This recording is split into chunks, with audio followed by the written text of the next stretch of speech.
The Radio Misfits Podcast Network. Hello, everyone, and welcome to Planted with Sara Pine. I'm Sara Pine, your host, and today we have the legendary prankster queen, godmother of the hippie counterculture, and all-around amazing woman, Carolyn Mountain Girl Garcia, joining us today. MG, thank you so much for joining me today. Oh, it's wonderful to be here with you, Sara. We haven't met before, so this is really fun. I really like getting interviewed by women in the cannabis industry. I think women have a very special relationship with cannabis and growing and nurturing plants, and I think that this is going to be a good matchup. Yeah, so you got I'm so excited to have you, especially because, talking to a lot of my female friends who have been in the movement for many years, like yourself, one of the things that has most commonly been commented on is that the guys got a lot of the glory where the women did a lot of the work. This is kind of true. I think this happens a lot. When I first started growing, I was the only person I knew that was doing it. But within a year, that changed because I was very generous with my first crop and gave it and showed it to everybody. And then, boom, there was suddenly a tremendous interest in growing. And people started calling me, they're like, hey, how did you manage to get that sativa to come up and grow like 10 feet tall just in 6 weeks? They would ask me these crazy questions over and over and over. And I finally realized, damn, I can't spend all day on the phone telling people how to do this. It doesn't work. So I had to write a book. And so I did. And that did really, really well. It's still doing well. Yeah, I looked it up and I was going over it. And actually, you were one of the first people to write a book on cannabis cultivation. And we don't talk about that. One of the first books was written by a woman. Yes. So, there was a couple other books before, but they were very different. I just wanted to do a grow manual. Mm-hmm. With what I was laying out, it was organic, and that was important to me too. That we not just get in there and support a chemical and have environment for our weed crop. We want it to be organic. We want it to be clean and free of chemistry. So that was when I took a deep dive into researching organic growing, and I found out it made all made perfect sense, and so that's what I did. I wrote about it. When you look at the fact, and I think some people don't realize this who aren't in touch with the plant, that cannabis, whether we call it cannabis or hemp or what have you, is a bioaccumulator. So everything in the air, everything in the soil, it leaches. Yes. Environment that you grow your cannabis in is important. You don't want to be in bad soil or soil that's been contaminated with something. And you certainly don't want to have it in a place where it's just collecting car exhaust all day. It's just, fresh air, sunshine, clean water that doesn't have too many quarts of bleach in it or whatever people use, whatever cities use for their water. You want to find a way to make everything as natural as possible. Well, and speaking of nature, you actually had a connection to nature before you even grew, because I was doing some reading about you, and your mom was a botanical illustrator, and right. Your dad was an entomologist. Correct, for the state of New York. That's right. Yeah. Right So I grew up hearing their conversations. So I had the vocabulary, even if I didn't know what a lot of it meant. As I was growing up, I realized I had a window into the world of horticulture and pest control, both. And that gave me a real leg up on how to quickly make the unknown world of cannabis growing into something that could be known. And so I immediately wrote a book called The Primo Plant the very next year after I did my first big crop. And all of this, the first big crop was, I think, about 20 plants, most of which were individuals. In other words, I was taking seeds from friends of mine in the Grateful Dead and in the rock and roll industry that they had gotten from all over the place. So I had tremendous variety to work with. And that was very educational because they were all different. And the stuff that we got from Africa didn't do nearly as well as the stuff that was from Central Europe somewhere. It was climatically inappropriate. So I had to learn about all these little fine points because I was growing outdoors in my garden in California, and experiencing some complexity because the plants were all each little part of the garden had a different kind of weed in it. Being in the rock and roll industry, we had tremendous access to seedy weed because that's all there was. There was no sensimilla in those days. It was just something you heard about. Yeah. This was a possibility, but everything came with wads of seeds. So I had a real easy time finding stock. It was good. Well, that reminds me, because when I was growing up and I first started using cannabis, that was you had your tray because you had to clean it all up before you used it. The little tray with a little card, and you're getting the seeds out of there. And I'm looking at those seeds and thinking of their potential. Yeah. Most people just dumped them in the trash. And I'm going, ooh, gee, that Afghani seeds look really nice. Can I have some? That's it. It was so easy once I've worked it, It was great to have access to a wide variety of cannabis seeds. Now, and today you can't get cannabis seeds unless you buy them, in a little tiny. oh, I know. I did some growing the other year, and I just did it for seed propagation because I had some males and females, and I like to juice the males because I like to have THCA in my smoothies. That was not known in the past. That's a wonderful thing. Oh, it's non-euphoric. It's so calming. It helps me focus. But you can always tell, when I used to work in a dispensary, you could always tell when somebody hadn't been in a dispensary and had been smoking homegrown for years, because when they'd come in, they'd ask for sensimilla, and I'd be like, it's all sensimilla, man. Yeah, exactly. And so that's, I believe the all sensimilla thing is a bit of a business practice hustle, just to keep, don't give the customers seeds because they might want to grow their own.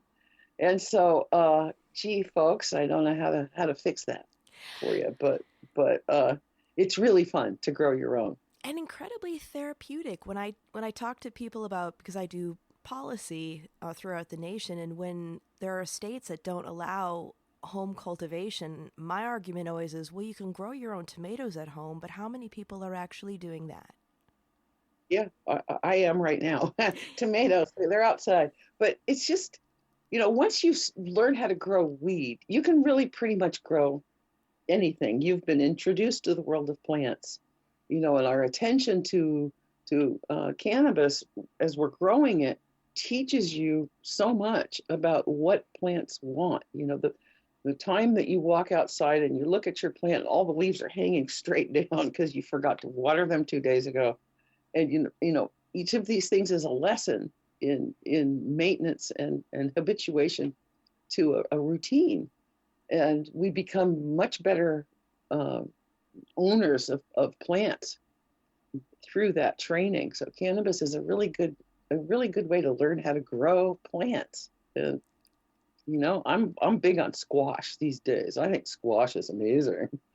I love squash. Squash and sweet potatoes are two of my favorites. Once you've learned how, it's a real delight to have a big garden.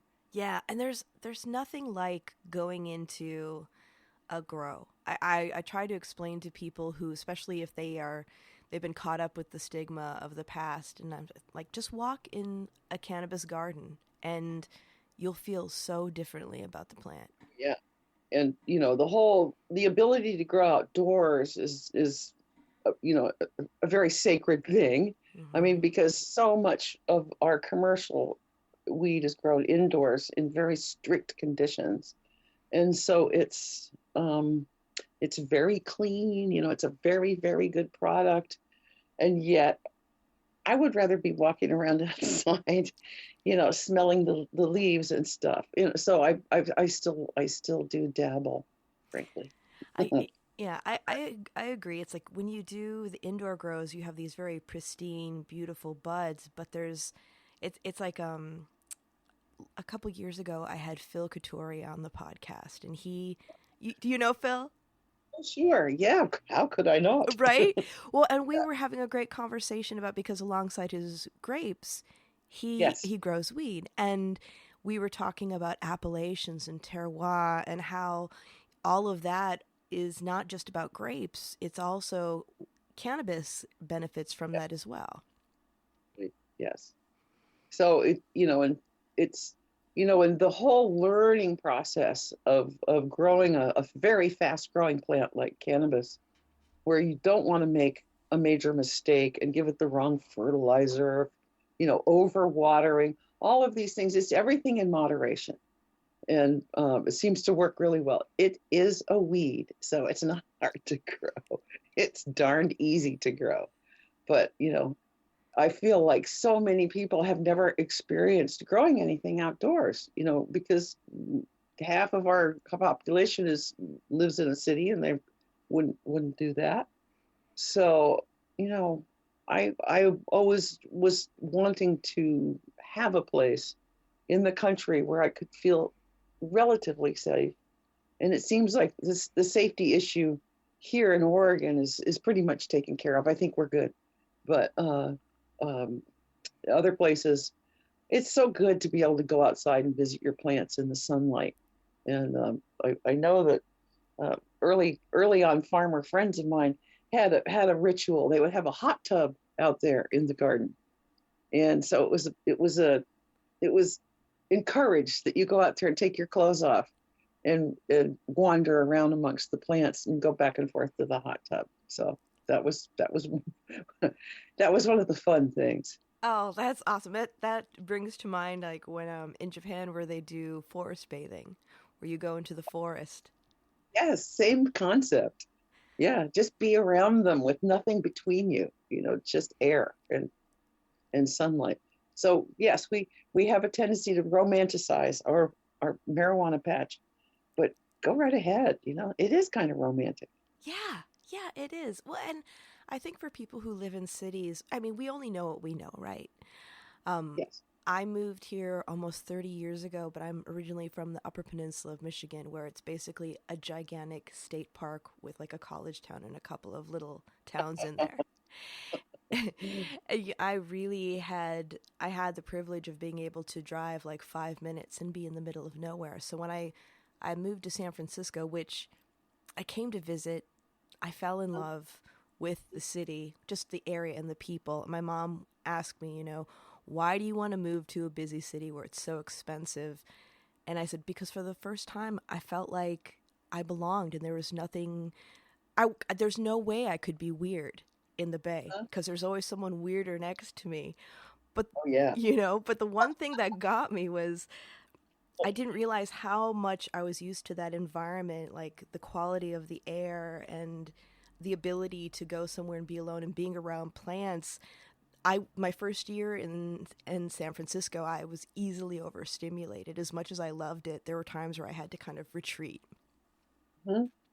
Yeah, and I think that sensitivity is something you don't want to lose in your life. You want to retain the ability to use your sensitivity because that gives you a special skill also. Your awareness, your physical presence in the environment that you're in and how you are in that environment.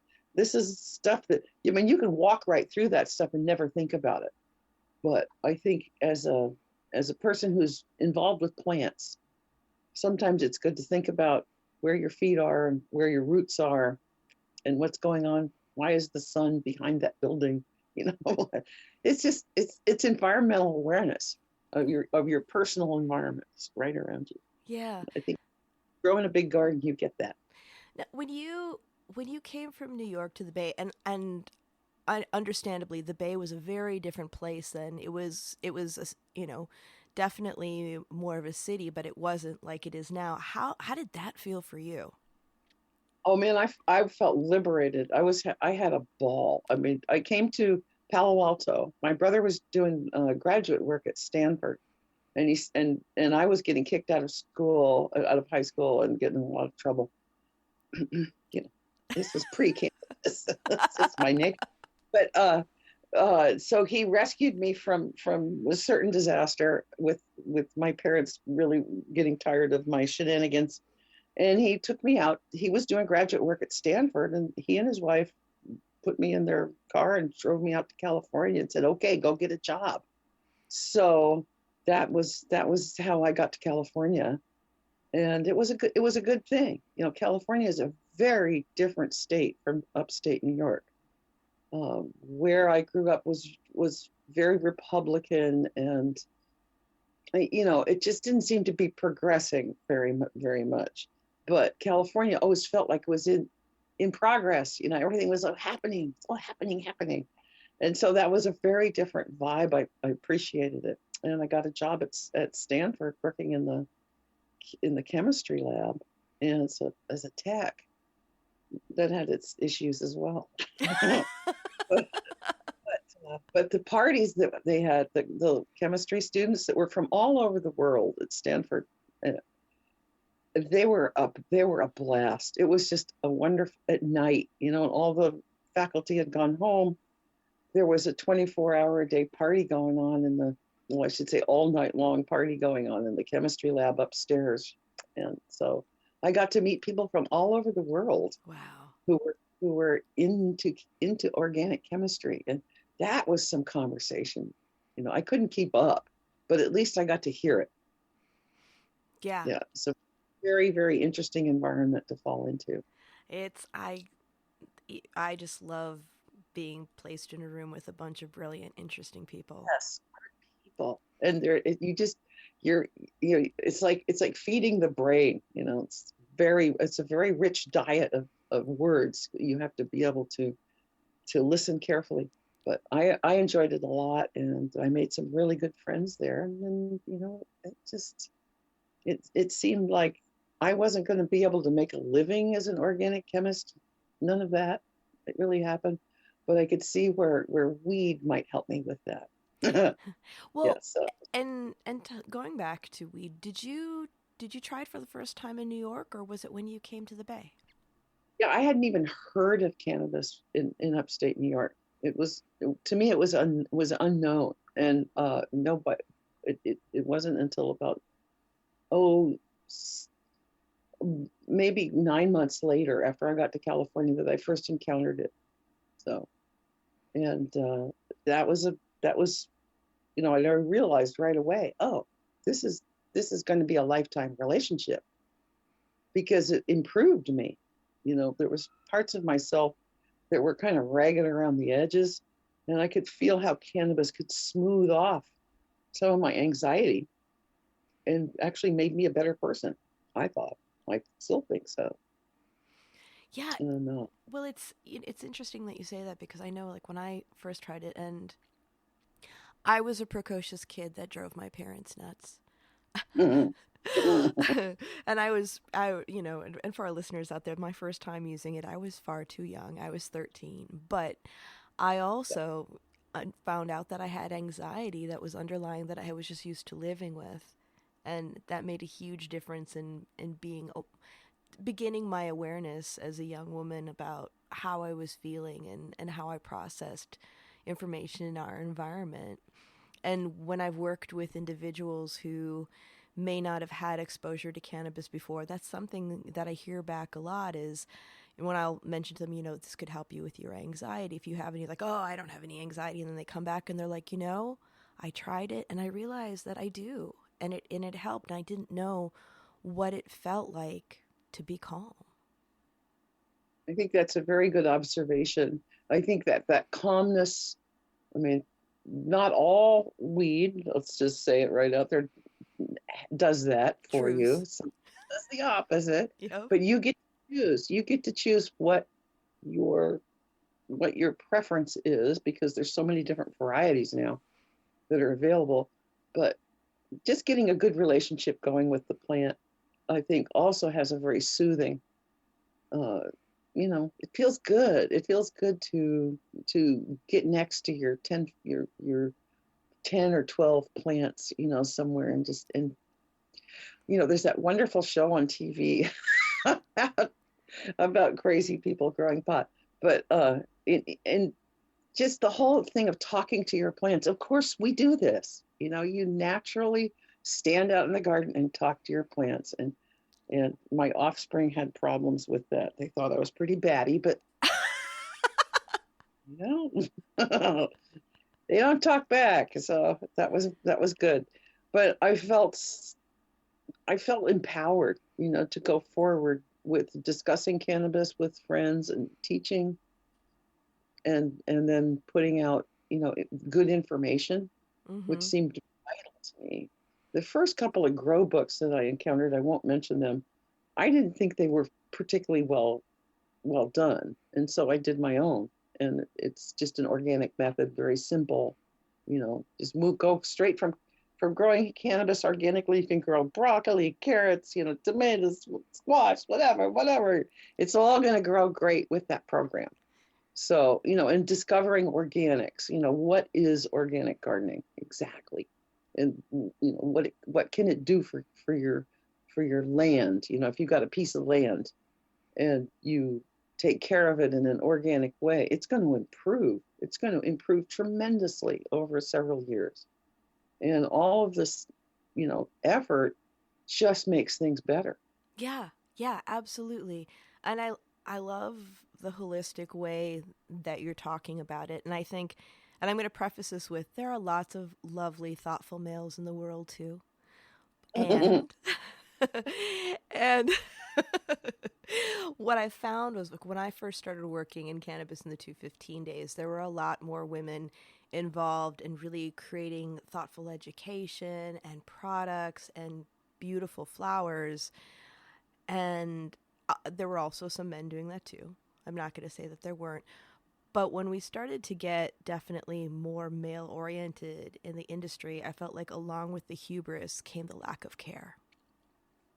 That's an interesting, yeah. I think it's a different way of seeing. And, people say, oh, men and women, you know, I think they do see things differently. Men were much more concentrating on the final product and not so much on just the relationship of growing, the daily tending, which I loved. That's Yeah. great. Oh, look, you need to get out there and talk to them. And my kids would say, Mom, stop talking to the plants. It's a little, but it works. You have a personal relationship with them. And that Thai weed is not going to grow the same as the Mexican weed. They're different. And that's the fascination for me, was to see how different the different seeds were from different parts of the world. I mean, they're really different, and yet they're cross pollinating in my garden. So, That's like, what I wanted to ask you about. What was that like, the cross pollination? well, it was interesting. Part of this is like, how much trouble do you not want to get into? And because living in a suburban place, you have issues. You start to get worried about having too much plants. Your plants are too tall, the neighbors could see them. That kind of stuff becomes an issue. So it just seemed like people were gifting me seeds once they heard that I was growing, and nobody else was at that time. They would gift me seeds from all over the world, especially being associated with the rock and roll band. They were constantly getting, because they were going to New York, they were going to Texas to play, and the equipment handlers for the band were really good sources of exotic seeds and stories, about what they'd seen out there. So I felt like I got a really fast education and decided to just go ahead and tell everybody everything I knew. That's awesome. Well, Because why not? yeah, Yeah. that's it. Well, and I suppose too, because of your relationship and your standing as a very young matriarch of that whole group, I'm sure there were lots of people who really wanted to share with you too. Well, they wanted to share, but they also wanted to come and find out how to do it. Yeah. So that became the other role. And plus I had, by year 2, I had way too much weed. I had, sitting around in boxes. So I began to distribute. And I believe in free. So I did sell some to one guy who wanted to buy some, he wanted to buy some so bad. But then I decided after that, no, I'm just gonna put it out there. I'm just gonna let it go out there. And that seemed like a good solution, but it actually wasn't. It blew my cover. Oh. And so then I had to get a lot more careful. And I got a couple of warning phone calls, and so I had to move eventually. So learning how to be discreet was one of my lessons. Discretion is the better part of valor, as they say. Well, when we think about the Merry Pranksters, we think a lot about psychedelics and the experimentation process around that. Also, I mean, that's how the Grateful Dead got their name from Yes. that time. But where did cannabis fit in that scene? Oh, it fit in everywhere. That was really great, because I had discovered weed before I met those guys, but it was at that time, I was a teenager, and I was a science rat, so people had cannabis, but it was just a little bit of cannabis, and it was like precious, this it's like, and look behind your shoulder, don't let anybody see you smoking it, just smoke it under the fan in the bathroom, it was very childish in a way. So once it became okay to share and to actually have your house be a little bit withy, it changed things, and it became socially acceptable to share. And so that's what we did. It just it just shifted. And I think when people began to grow, that weren't commercial growers, that they were just doing it for family and friends, I think that's when marijuana really took off in culture. Yeah, yeah. Stopped being expensive, and you could just have some of this, try that, and so the joy came back into it because it didn't involve money. And so I think a lot of people experienced sort of the joys of cannabis as a giveaway thing, and as a project among people, instead of something that you went to buy, which you can still buy, luckily. And so everybody gets down this path a different way, I think. And so my way was getting dirt in my hands and doing it myself. It's interesting because when I was thinking about, at that time everything was kind of opening up, and then we started to have Nixon and the war on drugs, and everything kind of started to close in again. Because when you're talking about this, like, it's so long ago, when I was younger, it was the same thing. Like, it was very precious. You had to be very careful. When I first moved out here, I was at a party and I brought some with me, and there was a rabbi and a cantor there, and they both liked to smoke. So we went into the bathroom and we smoked, and then we pressed our lips against the screen to like blow it out of the house to make sure. But I thought, I'll remember this forever. This is exactly right. Yes. The blowing it out the bathroom window is something many people have experienced this. It's an interesting thing that we do, when we try to deceive our friends, and then eventually that remanifests itself by teaching your friends what it is you're doing. Yeah. Here's this thing that it makes me funnier, it makes me calmer, and I drive better too. So, yeah. And it's just like, I think, it makes me wonder about the ancient history of cannabis. I know that they found what they think might have been cannabis in some very old grave scenes in Europe and so on, but I don't think that's been well explored.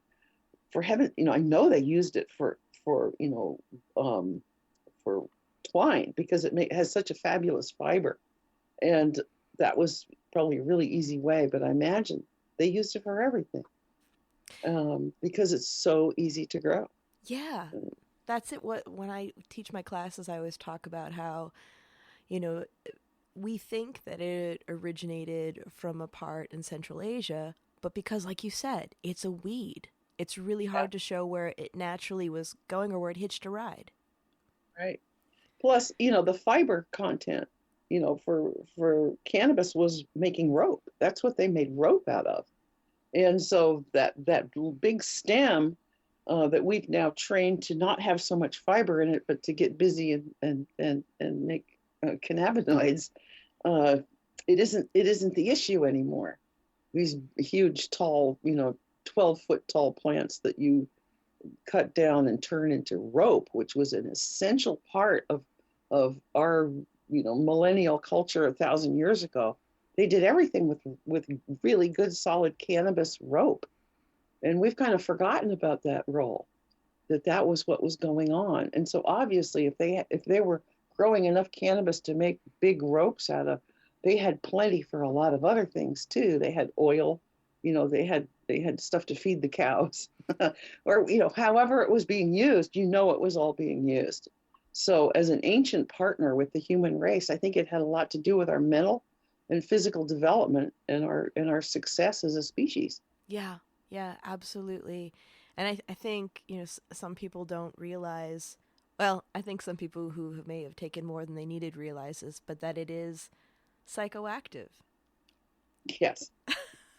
Somewhat, yeah, it is. But it's psychoactive in an interesting way when it when you sit down there and you've had 3 or 4 hits and you're looking off in the distance and you begin to have ideas, Mm-hmm.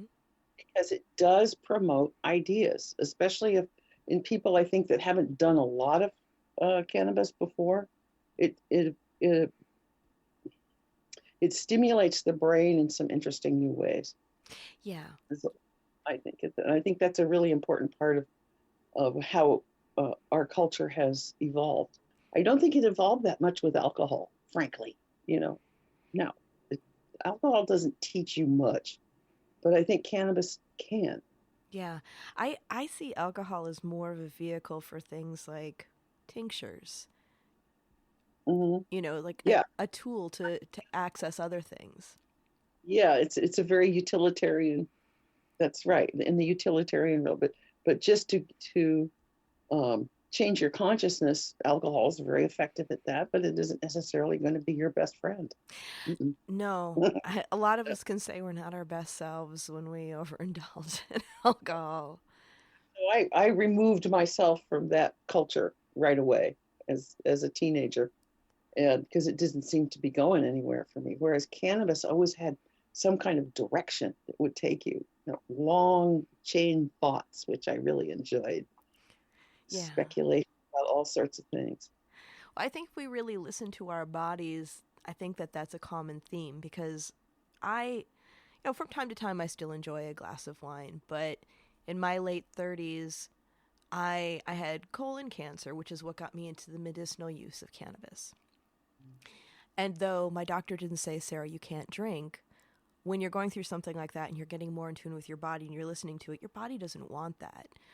But using cannabis not only helped me with my nausea and eating again, but it also helped me with my frame of mind to be able to go through 12 rounds of chemo and to be present and to be able to be accepting of some things that, if I couldn't, might harm my health because our mental state is so much a part of our overall health. Well, you've been very fortunate, and I think that being challenged that way is a huge deal for a young person, and to have survived it and spent the mental energy trying to promote your own health. I think cannabis is a wonderful friend for that. And I know a lot of people who have had bouts of cancer and so on, that cannabis has helped them tremendously, just to ease your mind Yeah. also. It stops the eternal worrier that lives in the back of your head somewhere. It just makes it quiet for a while. And because we really are, whatever deities made us, I think they wanted us to enjoy the ride, or they wouldn't have given us enjoyment cells in our bodies, because we have those. Yeah. Yeah, I completely agree. I think that we have to have more conversations about instead of prohibition, learning what works well for our bodies and having more conversations about relationships with substances rather than being prohibitive. Yeah, the prohibition is so easy, to say, oh, just bang, stop, that, but it doesn't account for the differences in people, because everybody's a little different from everybody else. And yes, there's trends and so on, but we need to find one needs to find what's good for you in your own life. And I think that's our personal responsibility to try to manage ourselves and our intake in such a way that it promotes a better you. Mm-hmm. I've always found that a moderate cannabis use has helped me a lot. Calm down, not be so in your face. And I had a lot of what are they called? Problems in school. I spent a lot of time in detention, and I was pretty out there, and I was very smart, so I would full of smart remarks, and I think I was a real pest, but but cannabis kind of helped me get over some of that behavior as a juvenile. It gave me a better calm place to go to. Mm-hmm. And it also helped me have what I'm talking about, with the long range thinking. And that I think is really good to do. Think about your life and where is it going, have the big thoughts. And it's part of the function of humans. You want to be thoughtful. Yeah, So absolutely. that I think was one of the main things that attracted me to cannabis was the thoughtfulness that I got from it. Yeah, I think it could, because it was, it was very much the same when I was younger, that there was more of a space for precocious young men to figure their stuff out than it was for precocious young women. Yeah, and so it was difficult. There was a lot of competitive feelings in school and so on. But I think that cannabis kind of puts all that stuff away. Yeah. You feel so competitive. You feel more not enclosed, but more part. I think it puts you more in touch with all the different parts of yourself at once, Mm-hmm. which is difficult, but yeah. It does. Yeah. And it also, I think, for those who are really listening, is a larger. I think that there's so much in cannabis that can be applied to the greater world. Like the fact that everything that we put in our body creates a reaction. That Yeah. we should be more, we need to be thoughtful around that. But also when we're looking at, like you were talking about giving away cannabis. And for many years, for almost 10 years, I ran a compassion program helping give free cannabis to people who were critically and chronically ill. And really looking at the fact that, yes, you can have abundance working in this industry or owning a business or a product or what have you. But we also have this unique opportunity to change the way we do business throughout the world, where you can have, I guess you'd call it capitalism with compassion, where you can give back to your community without depleting yourself. And that's a good gift. It's a good gift to be able to give of yourself and still remain full of energy and enthusiasm for life. It's a balancing act, self and world. But we're all walking that path too with you, Sara, because that's an important thing to think about. Yeah. And I know a lot of women who get caught up in giving too much. Mm. They're just exhausted. When I had 3 little kids, I was definitely giving too much, and I was pretty wiped out, and for a while. But yeah, all of the small self-referential aspects of ourselves are important. to go back and look at periodically. Yeah, that reminds me of a conversation I was just having with my mom the other day. I was telling her there's generosity and then there's turning yourself into the giving tree where there's only a stump left for people to sit on. Oh, ooh, that's a hell of a thought. You need to make some greeting cards with that. Right? That's a good one. Wow. So yeah, and it's just like we've all, you and I have been very fortunate in our lives, and it still bothers me when I stop and think about the folks who haven't been so fortunate, and and their struggle. There's still a lot of struggling going on, but I feel like cannabis is such an easy way to help people relax and basically like each other again, and I feel that feeling of camaraderie that comes with it is also one of the very important features. Absolutely. Bit more loving and open, and we need that. We need to do something besides watch westerns on TV. So That's it.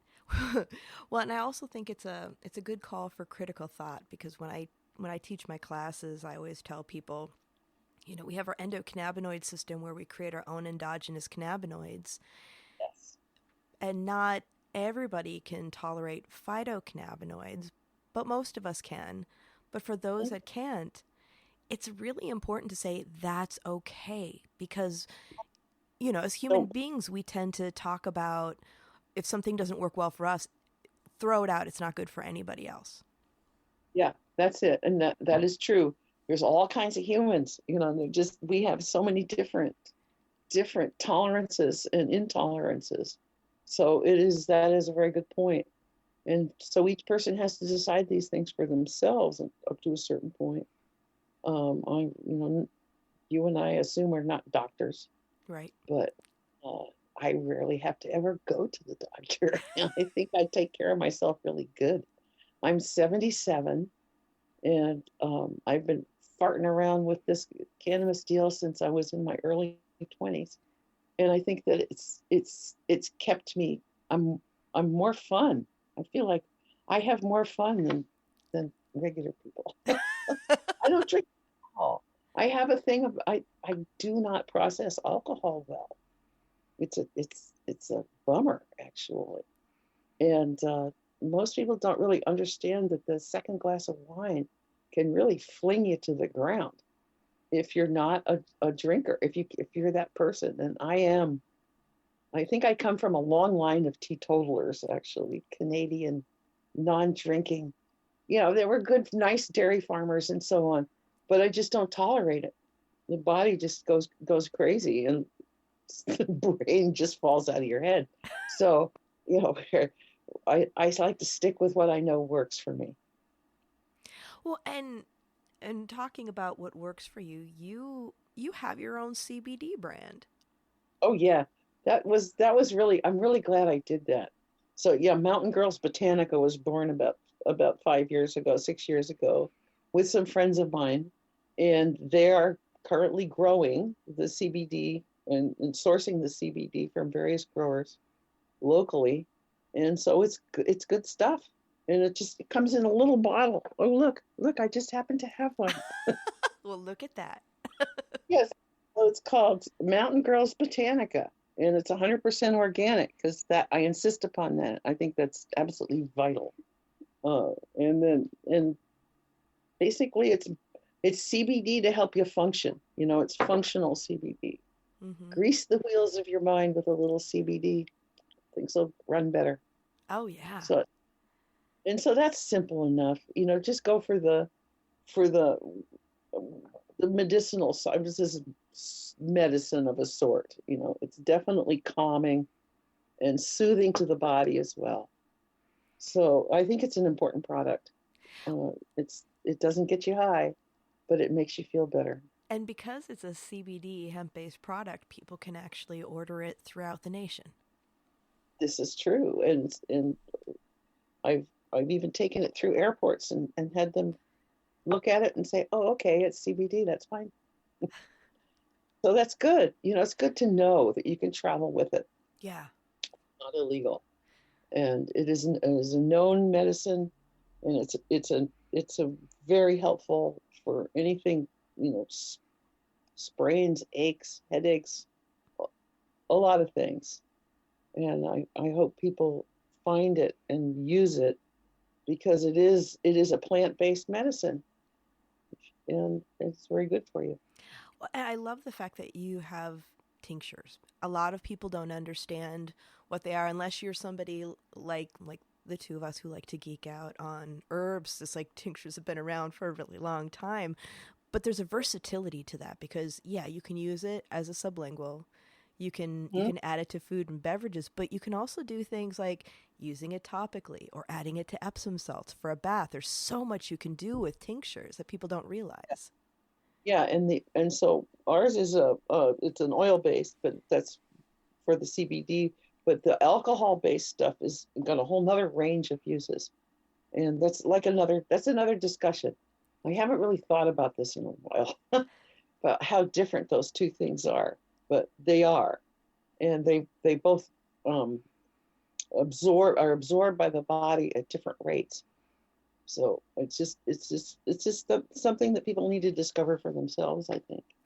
Yeah, I do too. I think that there's a lot of education and outreach that people should access so that they can empower themselves with information because when we're looking at plant-based medicines, they just make such a huge difference in our world, but also treating it with respect because if you're, as for example, if you're taking pharmaceuticals where it says do not take with grapefruit juice, it's not that you can't use CBD products, but you should have Mhm. that conversation with your physician, letting them know because a lot of them don't know about, the interaction with cytochrome P450 and how it can change the way we metabolize our medicines. When I because I'm of a certain age, I just recently got put on statins and Ooh, I love CBD and I was huh? worried about how that would impact my How they would CBD work. usage. Yeah. Yeah, But but telling my doctor, he's like, let's just keep an eye on it. I don't think it's going to be a problem.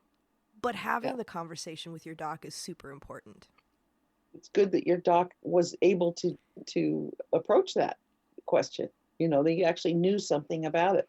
So this is, yes, we're still living in the experiment. However, you're right, and so each of our personal experiences with changes in the body and or think with our thinking, CBD has an effect on those processes, and we need to get all that information out there where we can look at it for ourselves and see what's helping and what it's not helping. Yeah. Because I think there's very specific things that CBD and just smoking cannabis can do for you. And frankly, it's been a fun run, Yeah. to have get online and talk to people like yourself who are very well schooled. You are very well schooled in all of this stuff, Sarah. So I'm delighted to meet you. It's wonderful to talk with people who actually have studied this thing, and the fact that it was so unknown when we started out. We were just feeling around in the dark and said, "This stuff is weird. Like, what's happening?" It's changing things, and we didn't really even have a language for what was going on. But now it's all been beautifully researched and studied, and the information is out there. And I encourage people, to pick up a couple of books about cannabis and just look at them at the bookstore. Pick up some of the vernacular, the language that's being used there, and see some of the cases that they've done. It's pretty fantastic. It is. And I think one of the beautiful things is that we're constantly learning. Because when I first started, we were just having conversations about CBD. And now we have all these other emerging cannabinoids, and a lot of them are non euphoric. And just seeing it. Isn't that cool? Yeah. That they can now figure out chemistry, and they can take some of this kind of CBD out over here and put it in a little thing, and you can try it. Yeah. Some weird. It's like, what is this stuff? Hey, I'm ready. They can try it on me anytime. Well, you know what I've been loving lately, because I love CBD, but I've been really digging CBG, which is, that's the cannabinoid that everything else is developed from. And it's interesting because you can now buy CBG strain seeds to grow, which that's ultimate geekdom right there. I think that's awesome that this stuff is happening because specificity specificity no wait a second specific research that creates these now separate strains of cannabis that have slightly different chemical and morphism. So we are I think we're still in the developmental stage of what this plant can do for us, Yeah, it's because we're exciting. doing a lot for it. And what can it do for us? And it's really, I think, a lot of things. But as the clever growers keep going and keep thinking and relating to the plants, I think we're on a good roll here. And there's going to be a lot more helpful substances come out of this that will help people with neurological disorders, with their, God knows their tendons and heart business. I don't know. I don't know where it's going to go from here, but I know it's going. Yeah. My greatest wish is that we stick to full spectrum cannabis, because I get very worried when we start talking about synthesized cannabinoids. No, no, no, no, bad, bad, bad. We don't want that. I mean, how the hell do you synthesize a cannabinoid, and why would you? It's going to be incredibly expensive, and it's like just you can grow it. You don't have to synthesize it. It just seems a little odd to Yeah. me. Yeah, it is. When I was going through chemo, my mom was doing cancer research at Baylor in Texas, in the Dallas area. And Yeah. I wanted to go visit her after chemo, but I couldn't. I was afraid to bring my cannabis with me, so I got a prescription for Marinol. It was awful. Yes, that stuff is kind of dreadful. Yeah, it's like being hit with a hammer in a way. It just boom. You're the part of your brain that does a lot of the thinking just kind of has a little fit. I didn't like it either. I couldn't figure out why they thought it was useful. That Yeah. was puzzling. this is this is laying me low. Why do I want this? So yeah, I didn't. And also that whole thing of being in charge of your own dosage. We know after a while where to stop, and Yeah. then plateau. You know, and then you get some work done, and it's helpful. But to exceed, or it's not so great. No, it's not. I found that instead of relaxing me and getting me eating again, I was just groggy and crabby, and my poor mom had to like deal with my groggy, groggy, crabby butt all weekend, and that was not fun for her. Yeah, interesting because yeah, I think yeah, mood is not really talked about that much in relationship to cannabis, but we know. I mean, it used to be because it puts you in a good mood if you're ready for it. But I think there's more to this story Yeah, that I think somebody should write a book about that. I think so too. Well, and actually, talking about mood and going into creativity, um, when I was talking to another good friend of yours, the late great David Crosby. David, I know, I know. What a one of wonderful the guy. greatest voices I ever heard in my life. He had the most beautiful voice. Just, oh, I get chills thinking about him.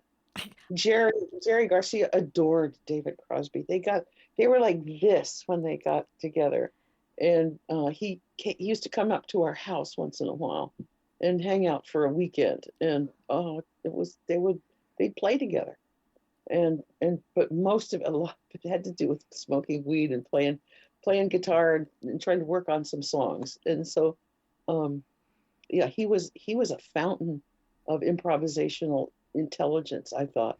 His story, David Crosby's story about sailing around the world in his boat without any electricity on board, all just by old instruments and stuff. It's an astounding story. Yeah. He was brave. That guy, he was astoundingly brave and adventuresome guy. Not Jerry was not like that. Jerry just wanted to go play music. Just leave it. I don't want to get on a boat. But Crosby was a very adventuresome guy, and successful at it too. I have to say he was one of our dearest friends. He had such a when he was finally talking about getting into flow states, smoking, joints with Jerry and playing music, and the thing that I really got from him was that he was curious about everyone and everything. Yeah, he was a very active brain. He was like a sponge. You could just feel him, you know, uh, inventing questions and then just sponging up the answers. And he talked to me a lot about growing weed, and but mostly he just wanted to connect with Jerry and talk about ideas. He had a lot of ideas. Yeah, he was a very special guy and somebody we adored. No, it's sad to have too. The whole life of musicians is so dangerous. Oh boy, it's difficult. It's got weird hours. You're traveling all over the place. You're being nice to people you don't know, and it's a difficult, socially difficult and wearing. And I can understand why some people just drop out. Well, and you've, of course, like for, the past almost hour that we've been talking, you've experienced and seen and interacted with so many people and so many experiences. What are you excited about now? Oh, I guess I'm excited about living as well as I can and not losing contact with people. The gift of the internet has been a big one for me.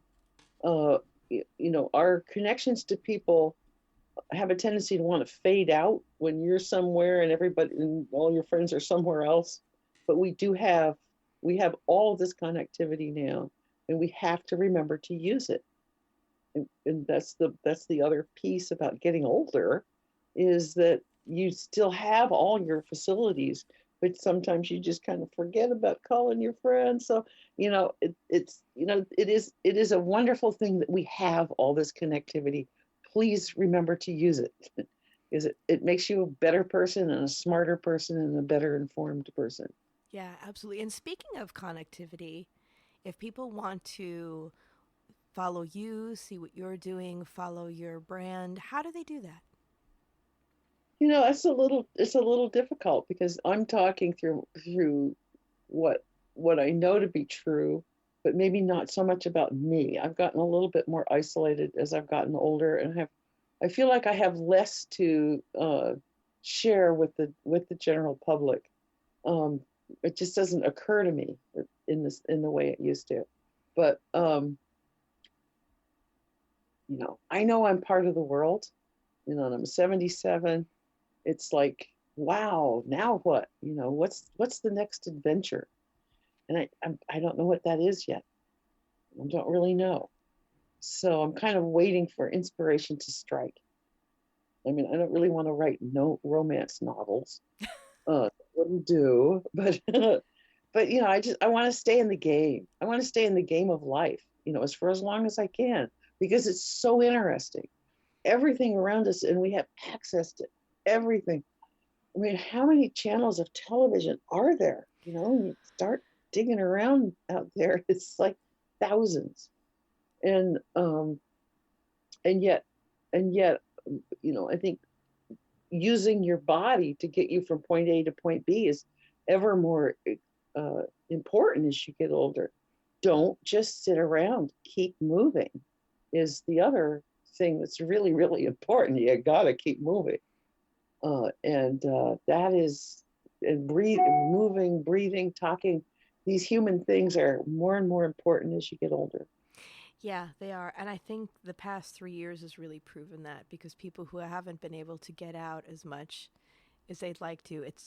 We are seeing how it's affecting people's physical and mental state.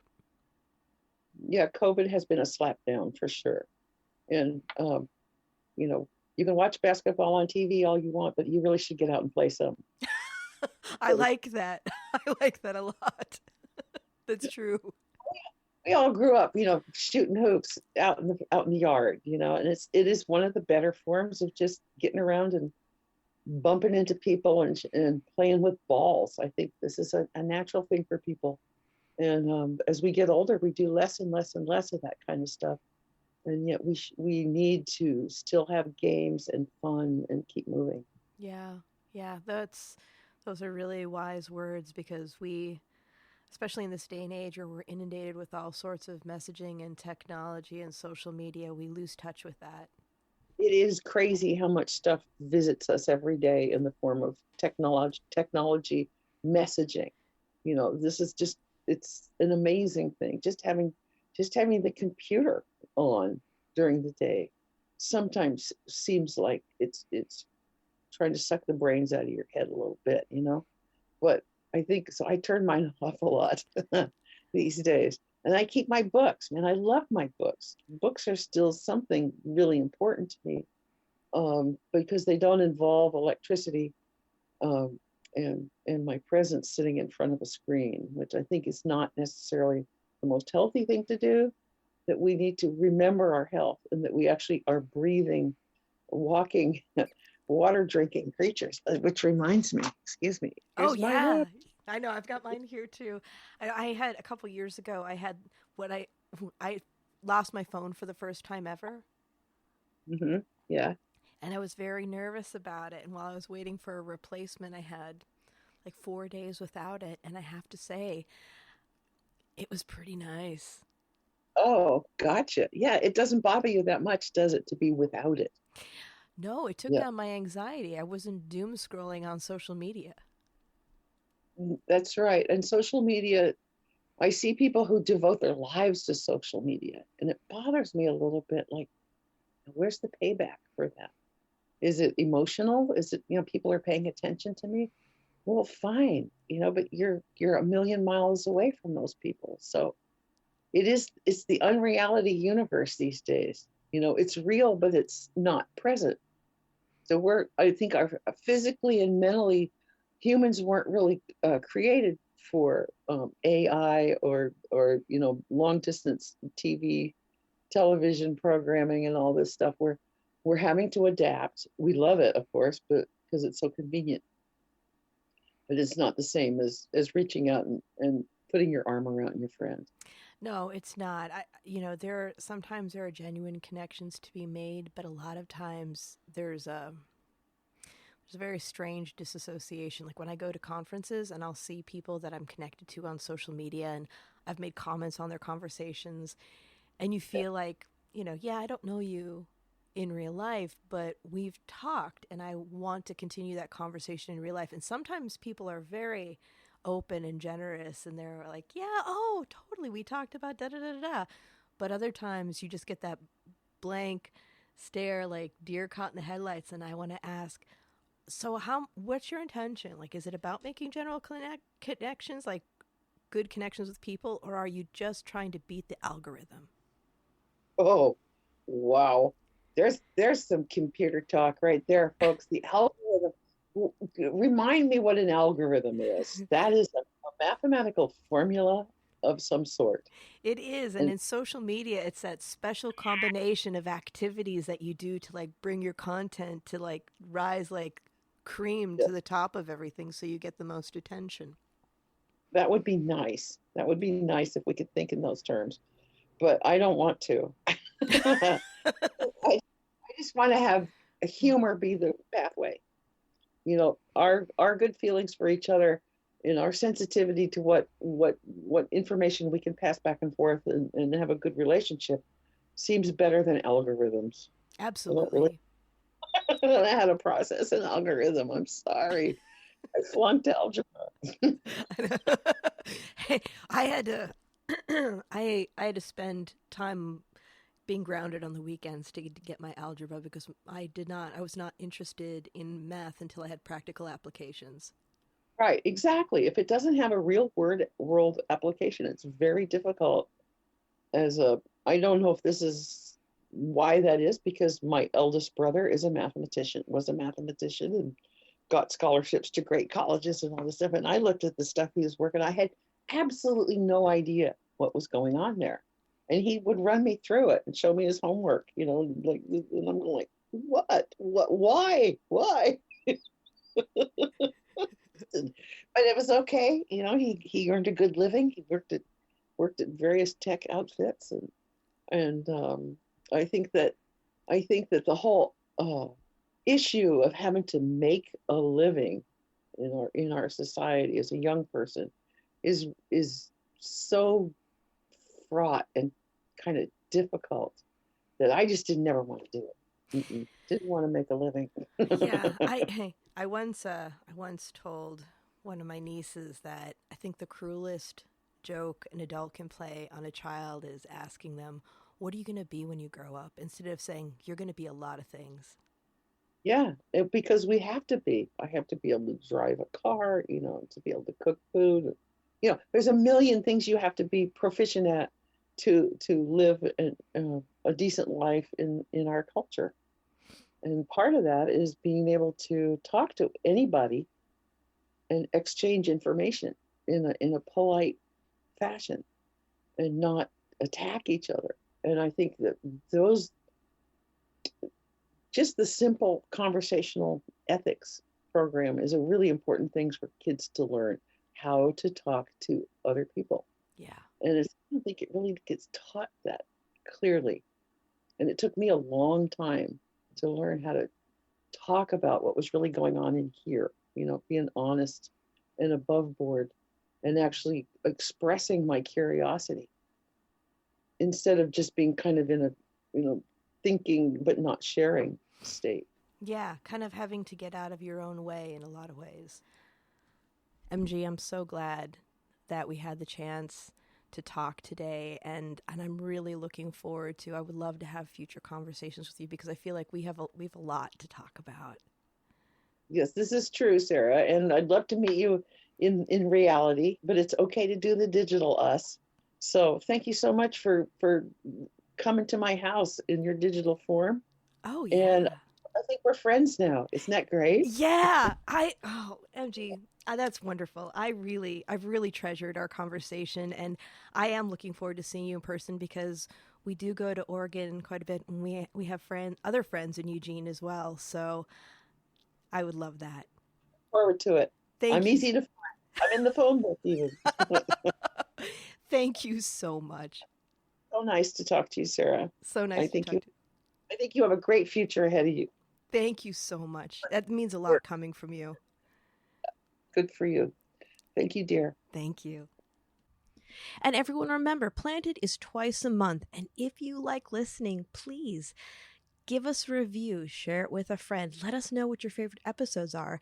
And if you'd like to stay in touch over social media, we are Planted with Sara Pion on Facebook and Planted with Sara on Instagram and Twitter. You can also go to our website, www.plantedwithsara.com, or listen to us on our parent network, Radio Misfits Network, where there are other great podcasts, like one of my favorites, the Winemakers Podcast. So check it out. You can listen to Planted wherever you listen to your favorite podcasts, whether that's Pandora, Spotify, Amazon, Google, Apple, Stitcher, TuneIn. We are there. So join us, and until next time, stay curious, stay safe, and remember, it's a wild world out there. Be good to one another. Until next time, take care.